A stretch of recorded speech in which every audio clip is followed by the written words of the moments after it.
சிறுகடிக்க ஆசை செய்யல அடுத்து வர எபிசோட்ல என்ன மாதிரியான ட்விஸ்ட் எல்லாம் இருக்க போகுதுங்கிறத இந்த வீடியோவில் பார்க்கலாம். முத்து வந்து உட்காந்து குடிச்சிட்டு ஒரு பிச்சைக்காரங்கிட்ட அவங்களோட லைஃப்ல நடந்த ஹிஸ்ட்ரி எல்லாம் கேட்டுட்டு இருக்காங்க. அந்த பிச்சைக்காரனும் நான் நிறைய சம்பாதிச்சேன், கடைசியில இப்ப வந்து பிச்சை எடுக்கிறதுக்காக வந்திருக்கேன். என்னுடைய வருமானம் குறைஞ்சதும் என்னுடைய பொண்டாட்டி என்கிட்ட இல்லை, என்னை விட்டுட்டு போயிட்டா நல்லா சொல்லிட்டு இருக்காங்க. இதை கேட்ட உடனே ரொம்பவே ஃபீல் பண்ணி ரொம்பவே வருத்தப்படுறாங்க முத்து வந்து. அப்பா செல்வம் வந்து சொல்றாங்க, என்ன முத்து திரும்பவும் நீ கிளம்பி போக போறியான்னு சொல்லிட்டு கேட்குறாங்க. ஆமாண்டா, நான் என் வீட்டுக்கு தான் பின்ன போக போறேன்னு சொல்லிட்டு முத்து வந்து சொல்றாங்க. மீனா கிட்ட வேற நான் சண்டை போட்டுட்டு வேற வந்துட்டேன், அதை நினைக்கும் போது எனக்கு இன்னும் கஷ்டமா இருக்கேன்னு சொல்லிட்டு மீனாவை நினைச்சு முத்து ஒரு பக்கம் ஃபீல் பண்ணிட்டு இருக்காங்க. சரி விடுடா, தங்கச்சி தானே, தங்கச்சி போய் என்ன சொல்லிட போகுது, விடுன்னு சொன்னதும் சரி சரி நான் கிளம்புறேன்னு சொல்லிட்டு முத்து வந்து குடிச்சிட்டு வீட்டுக்கு வராங்க. ஐயோ, நான் வேற மீனா கிட்ட சண்டை போட்டுட்டு வேற வந்துட்டேன். மீனா கொஞ்சம் குடிச்சதுக்கே வந்து அப்படி வந்து கிளாஸ் எடுத்தா, அவ்வளோ கோவப்பட்டா. இப்ப நான் இவ்வளோ குடிச்சிருக்கேன்ற விஷயம் தெரிஞ்சா மீனா என்ன பண்ணுவாளோ தெரியலையேன்னு சொல்லிட்டு மீனாவை நினைச்சு ஒரு பக்கம் ரொம்பவே வருத்தத்துல வந்து முத்து இருக்காங்க. மீனா மீனான்னு சொல்லி கூப்பிடுறாங்க. உடனே அங்க மீனா வந்து இருக்கிறதுல, அப்பா எங்கப்பா போயிட்டா மீனான்னு சொல்றாங்க. இங்க பாருடா, உன்னுடைய பொண்டாட்டி உன்னை விட்டுட்டு உன் கூட இனி வாழ முடியாதுன்னு சொல்லிட்டு அவ வீட்டை விட்டு ஓடிட்டன்ற மாதிரி வந்து விஜயா சொன்னதும் உடனே அண்ணாமலை கோபப்படுறாங்க. என்ன பொண்ணு வந்து வீட்டை விட்டு ஓடிட்டான்னு சொல்லிட்டு இருக்க, இனி இப்படி சொன்னா உன்னை என்ன பண்ணுவேன்னு தெரியாது. எங்க வீட்டை விட்டு போனவள போயிட்டான்னு தானே சொல்ல முடியும். வீட்டை விட்டு போயிட்டான்றது வேற, ஓடிட்டான்றது வேற. நீ என்ன ஏன் இப்படி எல்லாம் பேசுறேன்னு சொல்லிட்டு ரொம்பவே கோவப்படுறாங்க.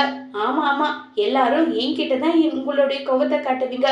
ஒருத்தி போனாலே அவளை பத்தி எல்லாம் உங்களுக்கு எந்த கவலையும் கிடையாதுன்னு சொல்லிட்டு விஜய் ஒரு பக்கம் சொல்ல, அப்பா என்னப்பா நடந்தது, நடந்த விஷயம் என்னன்றது தயவு செஞ்சு சொல்லுங்கப்பான்னு சொன்னதும் உடனே நம்ம மீனா வந்து வீட்டை விட்டு வெளியே போறதுக்காக பைய தூக்கிட்டு வந்து நின்றுட்டு இருக்காங்க. அப்ப வந்து அண்ணாமலை கேட்கிறாங்க, மீனா என்னமாச்சு, எதுக்காக நீ இப்ப வீட்டை விட்டு போகணும்னு சொல்லிட்டு முடிவு எடுத்திருக்க, என்ன விஷயமான்னு சொல்லிட்டு கேட்கிறாங்க. மாமா அது வந்துன்னு சொல்லிட்டு இருக்கா. உடனே வந்து அவராலதான் மாமா, அவர் அப்பப்ப குடிச்சிட்டு வர்றது எனக்கு கொஞ்சம் கூட பிடிக்கல, அதனாலதான் நான் வீட்டை விட்டு போகலான்னு சொல்லி முடிவு எடுத்திருக்கேன்னு சொல்றாங்க. உடனே ரோகிணி மீனா வீட்டை விட்டு போகணுன்றது ரொம்ப ஆர்வமா இருக்கிறதுனால, ஆமா அங்கிள், மீனா வந்து எத்தனை நாளைக்கு எல்லாத்தையும் பொறுத்துட்டு இருப்பாரு, முத்து வந்து அப்படிப்பட்டவர் இல்லைன்னு சொன்னதும் உடனே மீனா சண்டைக்கு வராங்க.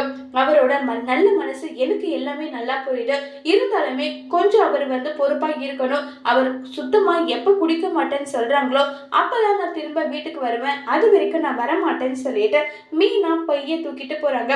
உடனே விஜய் வந்து, ஏய் வேலையெல்லாம் அப்படி கிடக்கு, அப்படி விட்டுட்டு போன யாரடி வேலையை செய்வாங்கன்றாங்க.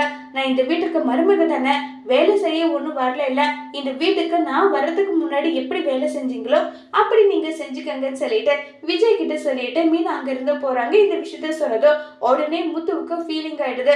இங்க பாருடா முத்து, எத்தனையோ நாள் மீனாவும் சொல்லி பார்த்துட்டா, நானும் சொல்லி பார்த்துட்டேன், இதுக்கு மேலே நீங்க திருந்துற மாதிரி கிடையாதுன்னு சொன்னதும் உடனே ஸ்ருதி அங்க வந்து, என்னுடைய அப்பா கூட தான் குடிப்பாரு, என் அப்பா வந்து என் அம்மா கிட்ட பர்மிஷன் கேட்டு குடிப்பாரு, அந்த மாதிரியாவது நீங்க குடிக்கணும், ஆனா மீனாவோட பேச்சுக்கு நீங்க ரெஸ்பெக்ட் கொடுக்கறதே இல்ல, அதனாலதான் மீனா கோச்சிட்டு போயிட்டாங்க. இதை கேட்ட உடனே வந்து அண்ணாமலை, இங்க பாரு முத்து, ஒருவேளை நீ திரும்பவும் குடிச்சிட்டு வந்தீனா என் முடிவு என்ன தெரியுமா, வீட்டை விட்டு நீ வெளியே இருக்கணும், வேற எதுவுமே நான் பண்ண விட மாட்டேன், நீ வீட்டை விட்டு வெளியே போயே ஆகணும், ஒரு சொட்டு குடிச்சிட்டு வந்தாலும் இதுதான் உனக்கு நிலைமைன்னு சொல்லி அண்ணாமலை ஸ்ட்ரிக்டா சொல்றாங்க. உடனே விஜயா, எப்படியோ ஒண்ணு, ஒரு தருதரம் போயிடுச்சு, அதே மாதிரி முத்து குடிக்காம இருக்க போறது கிடையாது, இவனும் வீட்டை விட்டு வெளியே போயிடுவான்னு சொல்லிட்டு விஜயா ஒரு பக்கம் சந்தோஷப்படுறாங்க. இப்போ உடனே ரோகிணி வந்து, எப்படியும் ஒண்ணு இதை சாக்க சொல்லி மீனை வந்து அங்கேயே இருக்க போறாங்க, நமக்கு ரொம்ப நிம்மதிதான், நமக்கு ரொம்ப சந்தோஷம் தான் சொல்லிட்டு இப்போ வந்து நம்ம ரோகிணி வந்து ரொம்பவே சந்தோஷமா அங்கிருந்து கிளம்பி வந்து போறாங்க. அடுத்ததா வந்து நம்ம முத்து கிட்ட வந்து ரவி அட்வைஸ் பண்ணிட்டு இருக்காங்க. ரவி அட்வைஸ் பண்ணிட்டு, இங்க பாருடா, நீ போயிட்டு தயவு செஞ்சு நீ வந்து சொல்லு, எப்படியாவது ஃபீல் பண்ணி சொல்லி புரிய வையின்னு சொல்லிட்டு, நான் எதுக்காகடா புரிய வைக்கணும், நான் சொல்ற பேச்சை கேட்காம அவ இஷ்டத்துக்கு கிளம்பி போயிட்டா அதுக்கு நான் பொறுப்பா, என்னாலெல்லாம் நான் போயிட்டாலாம் அவகிட்ட எதுவும் ஒன்றும் சொல்ல மாட்டேன்னு சொல்லிட்டு ரொம்பவே கோபமா சொல்றாங்க.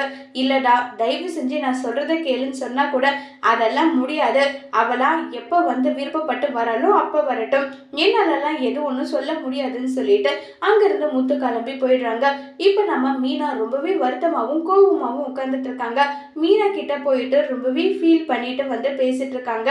இப்ப ரொம்பவே வருத்தமா ஃபீல் பண்ணி வந்து பேசிட்டு இருக்காங்க. இங்க பாரு, எதுக்காக நீ வீட்டை விட்டு வந்த சொல்லுன்னு சொல்லிட்டு. ஏமா நான் இப்ப வீட்டுக்கு வந்ததும் உனக்கு பிடிக்கலையா? உனக்கு நான் வர்றது பிடிக்கலன்னா நீ தாராளமா வீட்டை விட்டு வந்து என்ன அனுப்பிடு. எது ஒண்ணுனாலும் இதை ஒண்ணு சொல்லிடுடின்னு சொல்லிட்டு கோபமா வந்து பேசிட்டெல்லாம் இருக்காங்க. ரொம்பவே வருத்தமாவும் ஃபீல் பண்ணியும் வந்து பேசிட்டெல்லாம் இருக்காங்க. அவரு வந்து இப்படி எல்லாம் பண்ணிட்டு இருக்கிறது எனக்கு கொஞ்சம் கூட பிடிக்கல. அதனாலதான் நானே வீட்டை விட்டு வந்துட்டேன்னு சொல்லிட்டு எல்லாம் பேசிட்டு இருக்காங்க. மாப்பிள்ளை எப்படிப்பட்டவரு, ரொம்பவே நல்லவரு.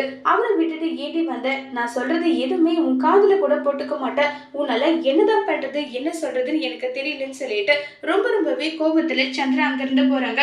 இப்ப மனசுக்குள்ளேயே மீனா பயங்கரமா வந்து ரொம்பவே போராட்டத்துல இருக்காங்க. முத்து எந்த தப்பும் பண்ணல. எல்லா தப்புக்கு காரணம் நான் தான். அவரை வந்து விட்டு விலகி இருக்கிறதுக்கு காரணம் என்னால உண்மையை மறைச்சிட்டு இருக்க முடியல, அதுதான் சொல்லிட்டு மீனா ஒரு பக்கம் ஃபீல் பண்ணிட்டு இருக்காங்க. இப்ப நம்ம ரோகிணி நினைக்கிறாங்க, மீனா வந்து இந்த வீட்டுல இல்லாத குறையபடி நம்ம பாத்துக்கிட்டா மீனாவோட நினைப்பே இல்லாம போயிடுமே இல்லைன்னு சொல்லிட்டு ரொம்பவே சீக்கிரமா ரோகிணி எந்திரிக்கிறாங்க.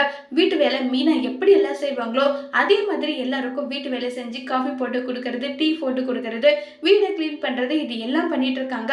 என்ன இது பார்லர் அம்மாவா? இது பார்லர் அம்மா வந்து வீடு சுத்தம் பண்றாங்க, கிளீன் பண்றாங்க, காஃபி போட்டு கொடுக்குறாங்க. இது எதுவுமே என்னால நம்ப முடியலையே. அப்படின்னா மீனா இங்க நிரந்தரமா வரக்கூடாதுன்றதுக்காக பார்லர் அம்மா இதெல்லாம் பண்ற மாதிரி இருக்குன்னு சொல்லிட்டு முத்து கரெக்டா கெஸ் பண்றாங்க. உடனே ரோகிணி வந்து, முத்து ஏன் இப்படி பேசுறீங்க? ஆன்டி வந்து வயசானவங்க, ஆன்டியில செய்ய முடியாது, ஸ்ருதிக்கு தெரியாது, ஏதோ எனக்கு தெரிஞ்சதை செஞ்சு கொடுக்கலாம்னு நினைச்சேன், அதுக்காக இப்படி வந்து பண்றீங்களேன்னு சொல்லிட்டு ரோகிணி இனி எவ்வளோ பர்ஃபார்மன்ஸ் பண்ணி மாட்டிக்க கூடாது, இது இப்படியே கீப் அப் பண்ணணும்னு சொல்லிட்டு ரோகிணி வந்து முடிவெடுக்கிறாங்க. இப்ப முத்து போயிட்டு மீனா கிட்ட மன்னிப்பு கேட்டு மீனாவை முத்து கூட்டிட்டு வருவாங்களா, இல்ல நம்ம மீனா ஒட்டு மொத்தமா நிரந்தரமா சந்திராவோட வீட்லயே இருப்பாங்களா, மீனா உண்மையை முத்து கிட்ட சொல்லுவாங்களா இல்லையாங்கிறது எல்லாம் வரப்போற எபிசோட்ல வெயிட் பண்ணி பார்க்கலாம். தேங்க்யூ.